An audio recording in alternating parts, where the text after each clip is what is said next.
न्यायमूर्ती त्याकरता आहेत. त्यांचेच म्हणणं खरं असतं तर न्यायालयाची स्थापना कशाला झाली असते, न्यायमूर्ती कशाला निर्माण केली असते. त्यामुळे त्यांचं वाक्य म्हणजे ब्रह्मवाक्य नाही. पण कपिल सिब्बल आता वारंवार सांगतात की 2018ची कार्यकारिणी झाली, त्या कार्यकारिणीमध्ये निर्णय झाला, त्याच कार्यकारिणीत सगळ्यांचे निर्णय झाले. जोपर्यंत त्यांना संधी न्यायमूर्ती देतात तोपर्यंत तेच सांगणार. ते म्हणणार आहेत का एकनाथ शिंदे यांची भूमिका योग्य आहे, त्यांनी घेतलेला निर्णय योग्य नाही म्हणणार, कारण ते आमचे वकील नाही आहेत. आमच्याही वकिलांची जेव्हा सुनावणी होईल त्यानंतर तुम्ही त्यांना प्रश्न विचारा. नाही, आता कपिल सिब्बल यांनी असं पण म्हटलं की people in power like magnet, म्हणजे जे सत्तेत असतात ते लोहचुंबकासारखे असतात, लोक त्यांच्याकडे आकर्षित होतात.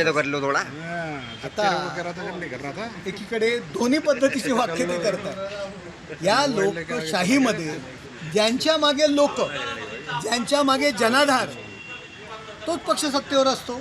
आणि ह्या लढाया आम्ही ज्या करतो हे कशासाठी, सत्तेवर येण्याकरताच करतोय ना.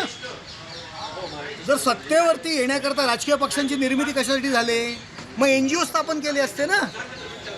सत्तेवर येण्याकरता राजकीय पक्षांची निर्मिती झालेली आहे. आणि जे सत्तेवर आहेत लोकांचा जनाधार एकनाथ शिंदे साहेबांना मिळालेला आहे. आणि लोकांनी एकनाथ शिंदे साहेबांनी आपलं नेतृत्व, शिवसेना कोणाची हे प्रूव्ह केलेलं आहे. नाही, पण या सगळ्यामध्येच त्यांचं म्हणणं आहे की लोहचुंबकासारखे असतात. तर नरेश म्हस्के यांची प्रतिक्रिया आपण पाहिलेली आहे. एकनाथ शिंदे यांनी आपलं बहुमत आणि जनाधार हा सिद्ध केलेला आहे, त्याच्यामुळे कोर्ट देखील त्यानुसारच निर्णय देईल. कोर्टावर आमचा विश्वास आहे अशी प्रतिक्रिया देखील नरेश म्हस्केंनी बोलून दाखवलेली आहे. उद्धव ठाकरेंचे वकील कपिल सिब्बल हे ठाकरेंच्याच बाजूने बोलणार, मात्र अजून आमचा युक्तिवाद व्हायचा बाकी आहे.